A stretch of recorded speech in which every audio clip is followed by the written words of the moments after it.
gentle and kind nature about him. He's always offering to be of assistance.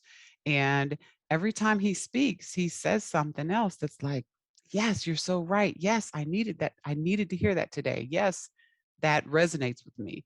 And so hearing that over and over again, I just felt like I should probably talk to this guy a little more and see what he's talking about. And he did explain what he does in a session somewhat. He didn't go into a lot of detail, but it was enough information to intrigue me, to pique my interest. So I thought I'd give it a shot. I'm in SEALs 11. And of course, we're supposed to have 8 deals in 6 months. So March 7th will be 6 months for me. And I don't have 8 deals.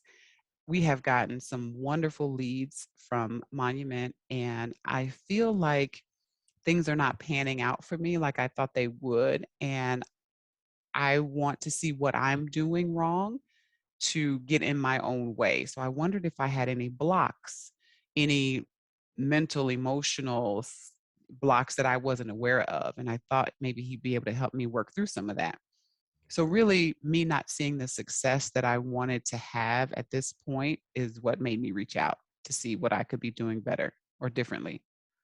I didn't find a block, or let me say, we didn't uncover any blocks, so to speak. I don't think the session went anything like I don't think the session went anything like either of us expected it to. He took me through a meditative visualization, and one of the things we discovered is that I've got too much going on, and that's not a surprise. As a matter of fact, my husband could attest to that very well. But I think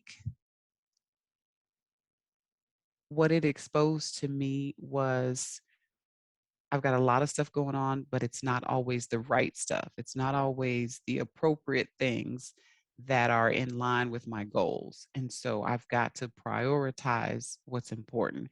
And I haven't been doing that. What he told me to do was to close my eyes and visualize Jesus.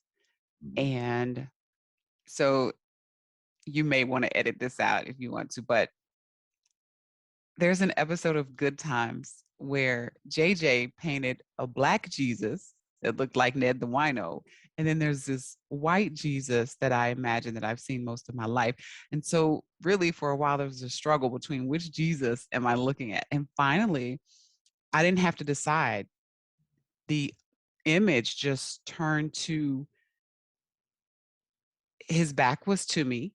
He was in a all white, and his arm was around my shoulder. So his face, his skin color never even became an issue. I just visualized Jesus with his arm around me, and that was very comforting.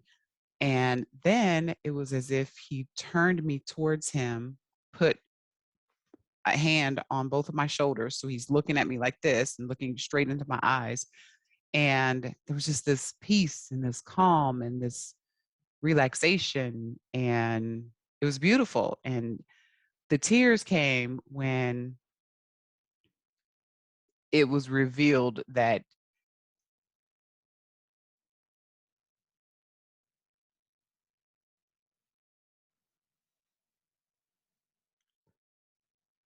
the tears came when it became clear that I hadn't been not only prioritizing my time well, but I hadn't been prioritizing my time with him.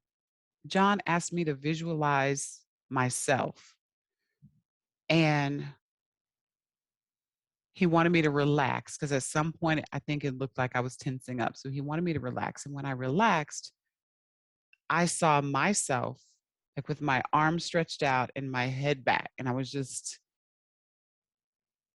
like you would see a lot of times people in church, they're just like receiving whatever it is that God has to offer. I was in that receptive posture, but I was also extremely relaxed. And I felt like I was relaxed in his presence.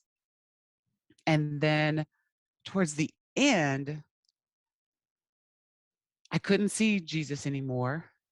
Like Jesus said, I'm out, not literally, but after he departed the visual, I saw myself in a white business outfit, and I was looked like I was posing maybe for my professional pictures or whatever, but I was just standing in such a posture of strength and power and like, I've got this. And it was almost as if I was seeing myself on the other side of success.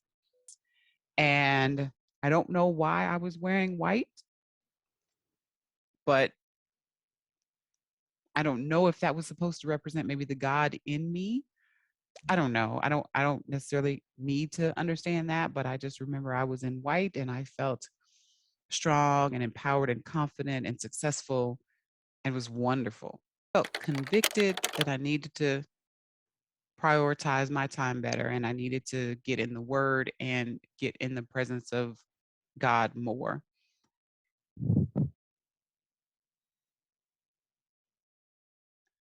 I also felt a sense of relief.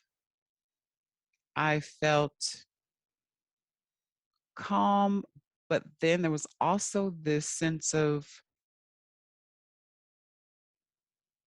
not necessarily urgency, but there was this sense of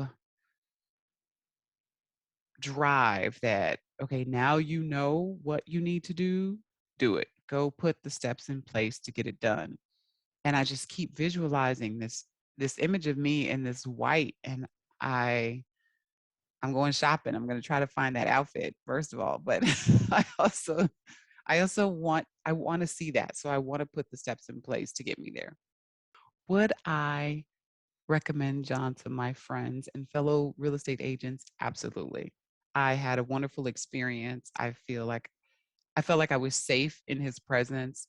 In John's presence, I didn't feel like he was going to infiltrate or I didn't feel like he was trying to pry. I really feel like he was just trying to help me get um I really feel like he was trying to help me get into a peaceful state of mind so I could see what was going on.